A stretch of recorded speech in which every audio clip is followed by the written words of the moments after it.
Hello everyone, welcome back to the channel and welcome back to 2 Point Hospital. Now as you can see, I've made a few adjustments to the hospital at the beginning of this episode. Oh, and we had a disease at the beginning of the last episode as well, so that's very frustrating. Anyway, I moved all of my GP's office into this one area here. You can see we've got this really weird toilet block that is causing a bit of a corridor here, but I feel like gathering up all of my GP's offices into one building will be a good idea to kind of assist with the patient flow. We now have two separate reception areas. They do have the same number of desks and kiosks in there though, so it's not really going to improve or make anything worse. It was just so that I could then fit in all of these GP's offices.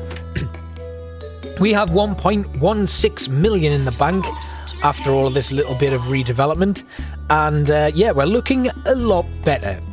What I am expecting to happen though is more backlogs forming as we start getting more patients coming in. We have sent home a large bulk again, and we are coping pretty well, but we do have to get 1,000 patients cured, a cure rate of 90%, and a hospital value of 10 million. So the way I think I'm going to do it is I'm just going to hope that I can cure as many patients as I possibly can, and then if things start getting out of control, we manage our patient inflow as best we can and try and just send a few more home as we go. As you can see, we've still got people leaving through frustration at the amount of time it's taking for them to be processed through the hospital, and that's part and parcel because of the fact that we still don't have enough GP's offices to clear the initial backlog of patients as they are being seen to by our doctors.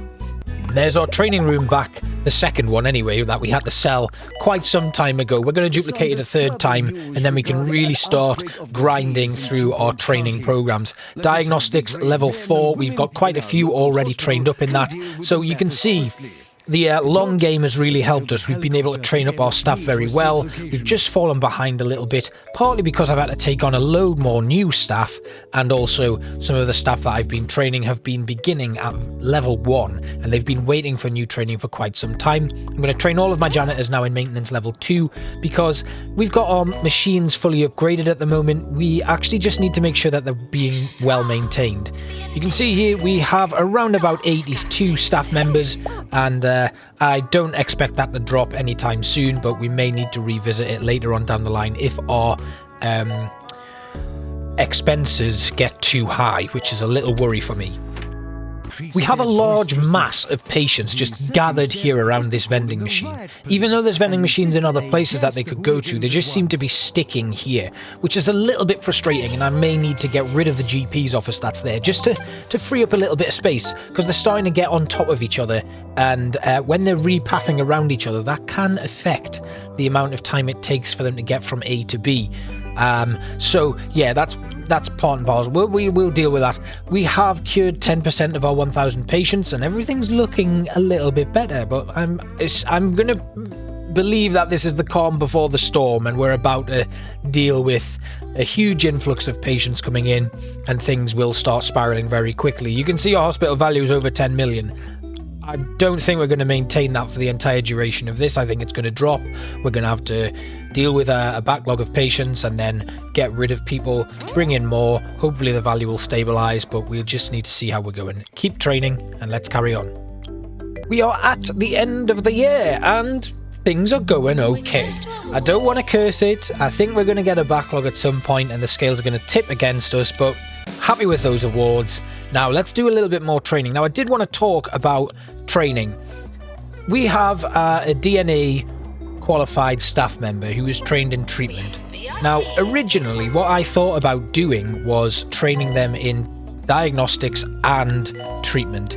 I don't think this is the right course of action. I think because that has a treatment-based core in DNA, it should just all be treatment. Diagnosis is going to happen in other rooms quite naturally, so they're going to be able to do that, I hope. And if we can hit a diagnosis threshold at any time, that's great. Whereas DNA treatment requires a lot more skill, and there's a greater risk of failing a treatment or, heaven forbid, a fatality. So I think anyone who has a specialist skill, they should just train in treatment if you can't get like a level 2, level 3, level 4, level 5 version of that thing, like in the case of surgery. Now that we've got some decent staff in our GP's offices, I think we could probably sell off one of the rooms here. So I'm going to get rid of this one because we still have that weird bottlenecking issue there, and that will allow us to free up a little bit of space here, and hopefully people won't be so on top of each other. You can see the queues are mainly at that vending machine, and I just don't get it. There's another one there. They can use several vending machines here, but they all seem to be going for that one particular machine. So we're just going to free up a little bit of space here, and hopefully that'll allow people to flow through here a little bit better. It already looks like a vast improvement, so that's really good to see. And here we go, our first set of queues backing up. I do have some doctors in there training in general practice, but as you can see, only 2 of those rooms aren't occupied by a staff member at the moment. And that means we may need to duplicate some GP's offices and potentially hire in some more staff. So we just need to keep an eye on that. I'm not going to spend a lot of time thinking about it right now because there's other things I want to focus on, like how we can kind of cope with any of the backlogs that we're going to get anywhere else, and making sure that we are promoting and training our staff. It looks like we have started to drop a lot of value, and our cure rate isn't getting anywhere higher than 60 to 70%, but we are gradually curing towards our 1,000 patients. We're almost about a fifth of the way there now. So what I want to do is I want to hold on to this for as long as possible before I have to send anyone home, because as I've got people coming in and going through, our bank balance is looking really healthy. We still have over $1 million in the bank right now, which means we can continue pushing our training courses again. We've got 18 trainees available here, so I'm going to get as many. Oh, there's some more GPs. We're going to get them trained now. We're going to do general practice level 3, level 2, bring in a guest trainer, and then we'll have the rest of these doctors go there. Excellent. Right, so that's going to continue our new influx of general practice trained doctors, and I may need to hire some more, obviously, if we need to duplicate the rooms. And this last one there. Excellent. Right, okay, so we now have 20 GP's offices. Hopefully, patients are going to start filtering through into those other rooms now. You can see we've got 3 up there and 3 in the bottom right, as well as all of the ones that we've got in this main reception area. As long as we can get them staffed, hopefully that'll reduce some of the queues for those GP's offices, and it'll be a lot easier for us to cope with the influx of patients. I'm going to put an extra one in there as well. We'll train up a few more mechanics in the maintenance skill, and yeah, we're looking good on our training now. We're almost caught up with that. You can see though, a lot of low health patients and a lot of angry patients, some of them storming out. We're a quarter of the way towards our 1,000 patients cured, and everything else is kind of dropping a bit. We're going to have a look at an overlay for our boredom, because we've got a lot of patients who are leaving because they're incredibly bored. Now, I'm not sure why they're bored, because there's stuff for them to do, including like amusing snack machines, which cures boredom and hunger, but we'll put down a few machines. These ones are really good because multiple people can use them at the same time, but here we've got a lot of boredom there. I wonder if replacing all of our snack machines with amusing snack machines would help. And maybe we could do with doing something about the drinks machines as well. It could just be that we need more in. We have a lot of patients who are very thirsty. That one is still getting a load of queues outside it, even though our cure rate has really tanked because a lot of patients have been leaving in frustration or dying. And this is kind of where things are really starting to go against us. Our expenses are way higher than our revenue, and we have queues at our assistant's reception desk, which is not good at all. If they can't even get through reception, you can see there are 244 patients in the hospital currently. If the patients can't even get through reception before they get bored or die, our GP's offices are worthless.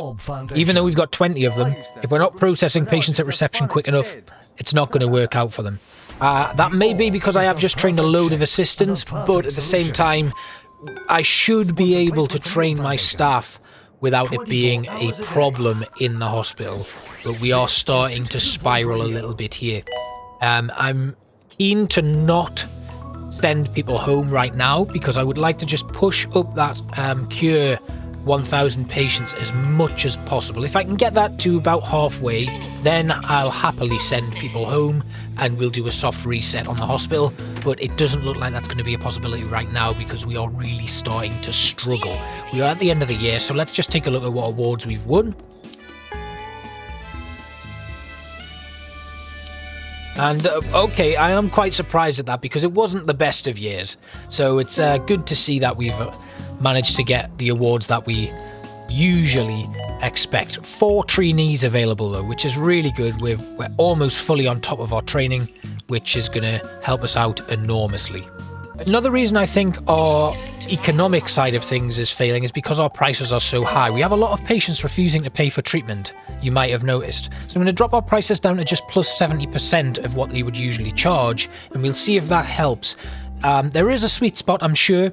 I like to have it at 100% because the amount of money you make compared to the few that refuse to pay for treatment, you still end up in a profit. But I have a feeling that it's obviously affecting the happiness of patients as well. So that's something I need to be aware of and want to make sure that I'm counteracting that as much as I can. Now, one of the things I want to talk about, we've got queues at reception again, which is a bit of a nightmare, but I want to just show you something in our patients. You can see we've had 4,500 visitors. We've only managed to treat just over half of them. We've had 2,133 cures, 210 ineffective, and 107 fatalities. 344 deaths. Now, the 344 deaths is due to patients dying in the hospital before they even get treatment. So our treatment skill isn't too bad. We've had 1,381 rage quit and 679 sent home. And this is where we're failing, because people are getting angry and leaving. We're not even getting to the point where we can try and treat them and see if we're actually successful in that. Because in the grand scheme of things, our cure rate in terms of the amount of people who we are successfully curing because they get to the treatment stage of things is really good.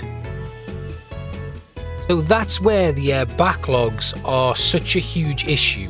Now, I'm just looking at my staff morale here, and I think I may need to hire some more janitors as well, because they are unhappy, mainly due to the fact that they are working so much.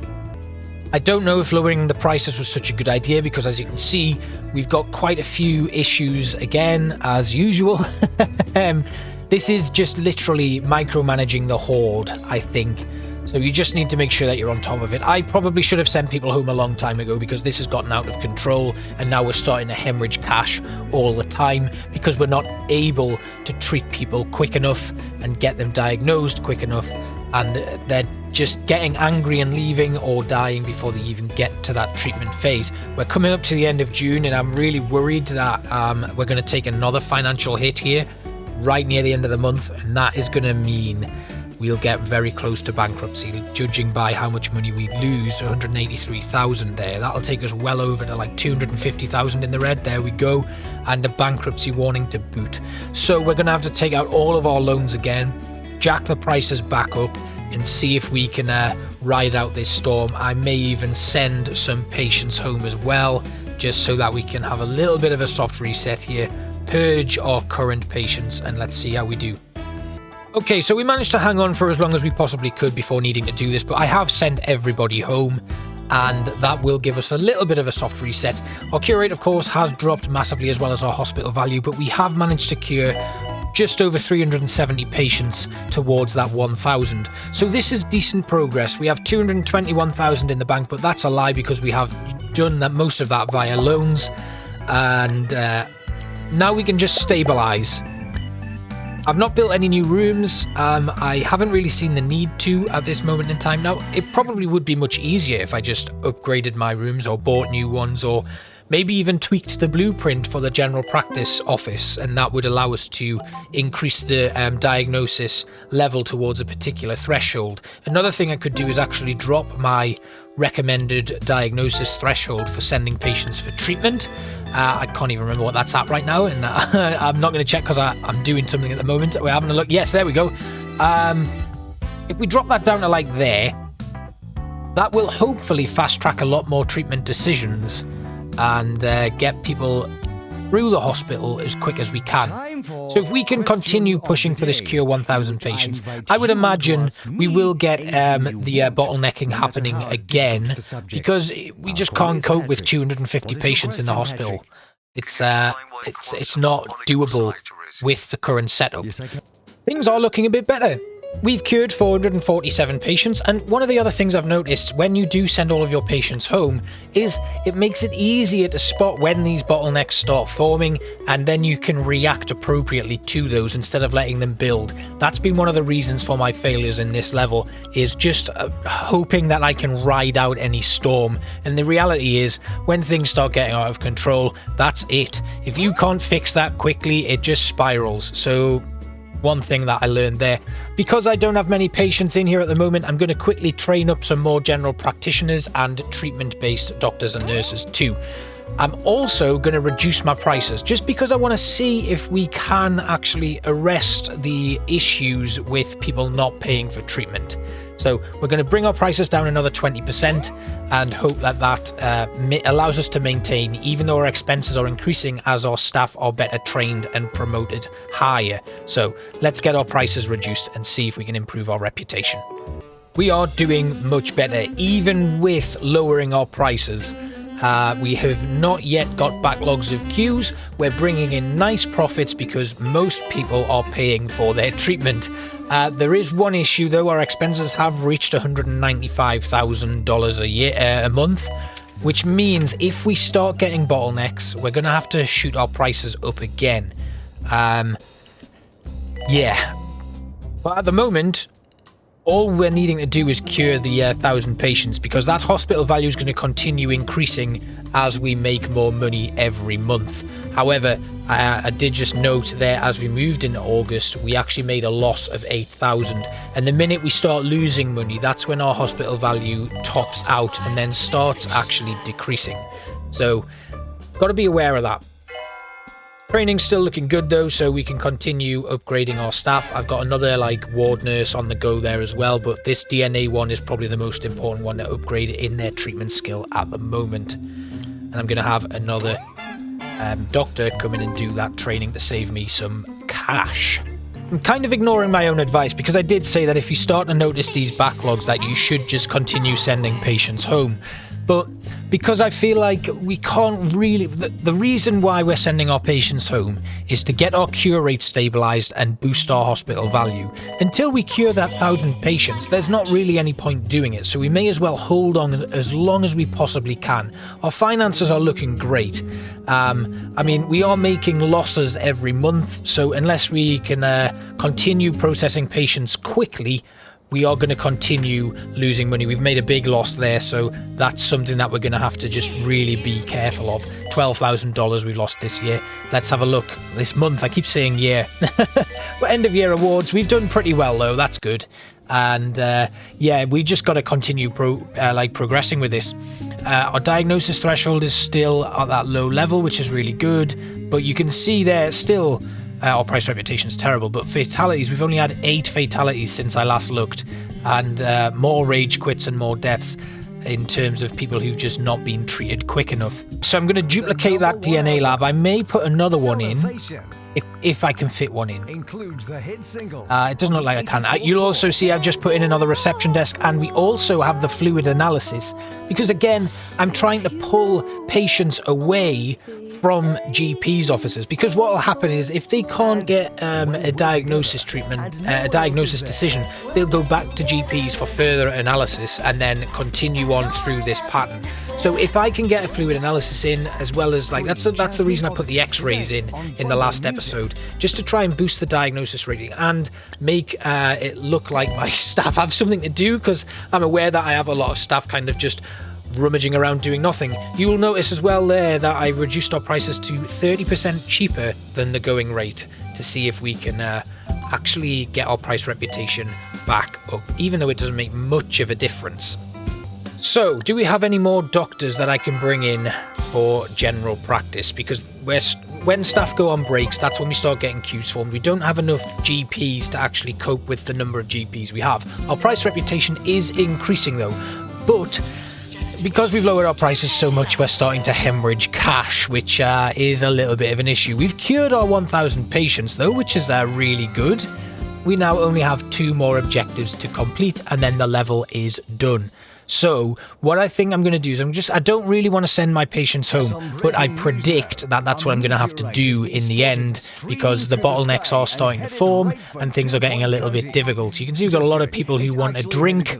Our price reputation continues to grow, which is fantastic. If we can get that up really high, and then I'm going to just put it at 10% because I am losing too much money.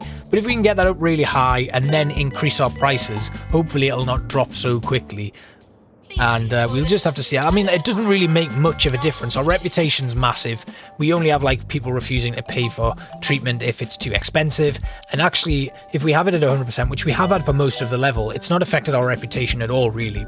So I'm going to duplicate my surgery because there is a queue in that one. And I do have another surgeon, I think, who is already pretty highly trained. If not, I'm going to train one anyway, because I'd quite like to get those treatments spread out a little bit more. I don't really want to put stuff down there where that staff room and all of the training stuff is, but I don't also want to buy a new plot of land.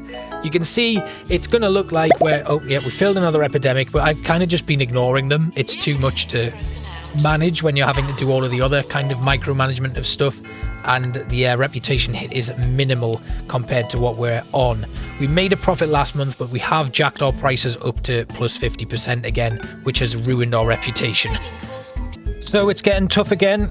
I think the bottlenecks are here. We've made a big loss there of $98,000, and we need to have a quick rethink of our strategy. Look at that queue. We've got no assistants in there. Nobody's training. All of our assistants just seem to have deserted their posts.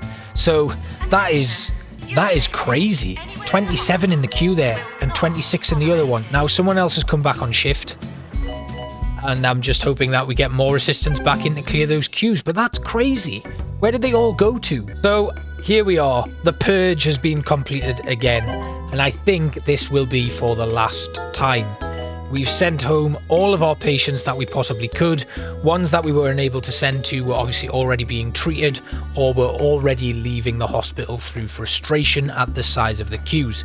Our cure rate has dropped, but I expect that will increase gradually, and all we need to do now is kind of ride out the storm and get those two final objectives increased at the same time, and then we'll have completed the level and the base game of 2 Point Hospital.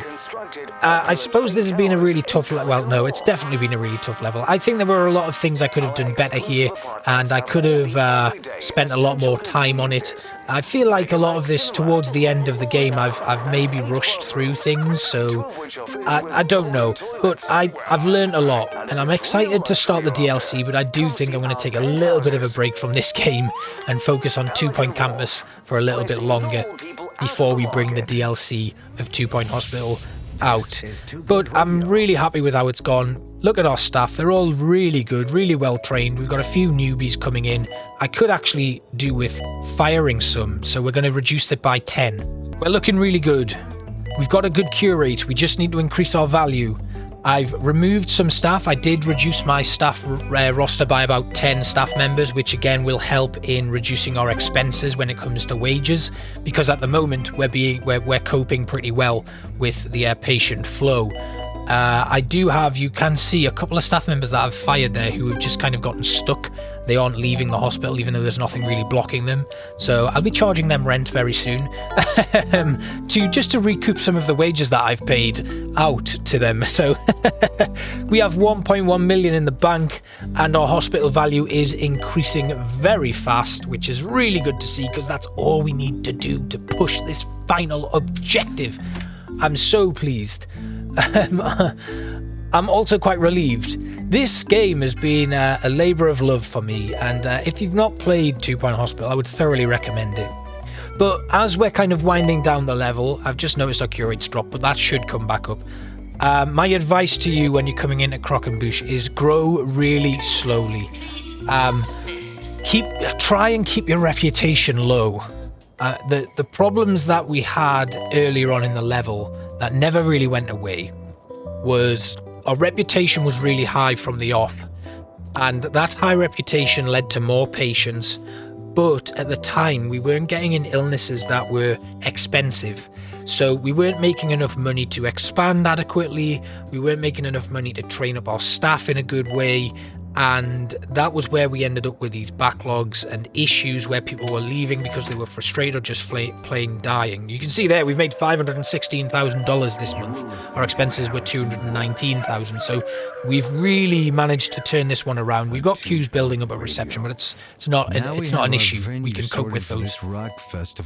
And yeah, so I would just make sure that you're really focusing on having enough GPs, officers, and trained GPs to start with your like initial pools of patients, and once they move through, it gets a lot easier because there's such a variation in the illnesses you're going to be getting in this final level. You can kind of it filters down. It's kind of like a flow chart, so they'll go to the GP's office, but there'll be like 50 there, and then they'll spread off into like 5 to all of your diagnosis rooms, and then you might only end up with like 2 in each treatment room, which is very easy to deal with. But having that first level of diagnostics on point and really well developed is the key to this level, because that stops your queues getting overwhelming and that stops patients dying or leaving through frustrations. Even there, as we go towards, we've made a little bit less money this month, but we're still on $230,000 profit for the month, which means in like a month or 2, we will have hit our target. Of course, you could continue to expand and really flesh this one out, get a load of GPs officers. I mean, what I would think about doing is having all of my, have receptions at hotspots on the outer ring. And then as you move towards the final treatments, people just move in and in and in and get closer and closer to their treatment room, which would be right in the center, and then they just leave. I think that would be a good way to do it. That's another thing that I haven't really put enough effort into on this level is the flow of patient traffic. So it would be much easier and much more efficient to have things bunched together where it's necessary to have them bunched together, but that would involve looking at each of the individual illnesses and where patients need to go to get like a full diagnosis threshold before they then go for their final treatment. So there really is a lot of planning to go into this level if you are looking to tackle it from kind of like a min-max point of view. But I'm just casual. I play this for fun. I play it to share where I go wrong in the hope that anyone who's watching it actually enjoys me rambling on for half an hour, and heaven forbid you actually learn something if you're playing along with me. Although 2 Point Hospital, it's an old game, most people have played it and completed it, but even then I look at the Steam achievements and I'm still amazed that not a great number of people have actually gotten through and gotten some of the achievements that I've managed to get just playing casually. But if you want a quick review of 2 Point Hospital, it's funny, it's great, there's some amazing mechanics in there, you'll have a laugh playing it, you'll laugh at yourself, you'll laugh at the mistakes you make, but it is very forgiving, so even if you are just a casual gamer like myself, it's, if you make a mistake, it's easy to recover from. I've said this before, as long as you don't get in a $300,000 worth of debt, and sorry I had to finish that sentence, but my god, we've done it. 3 stars in Croquembouche, everybody. Let's have a look at these credits, because this team is fantastic. I mean, not just for this, but for 2 Point Campus as well. They're both games that have a very special place in my heart, and I absolutely love the both of them. Coming from like 2 Point Hospital and Theme Park were some of the first games I played, as well as another game from Bullfrog, Dungeon Keeper. I loved Bullfrog. They were my gateway to like simulation style games, and to have these games as like spiritual successors, to bring that style of game and with that little bit of comedy and everything into it, where it doesn't take itself too seriously. A lot of the illnesses are absolutely hilarious and have little tongue-in-cheek names and stuff. To bring that comedy in with something that actually requires quite a bit of like tactical planning and strategic maneuvering around and micromanagement, I think that's amazing. I hope it inspires like a new generation of like simulation gamers who are a little bit younger than me to like continue this genre moving forward. So well done 2 Point team, I think you're amazing and this game is fantastic. I hope you enjoyed this series. Thanks again for watching everybody, and I will see you when we kick off the DLC. Bye bye.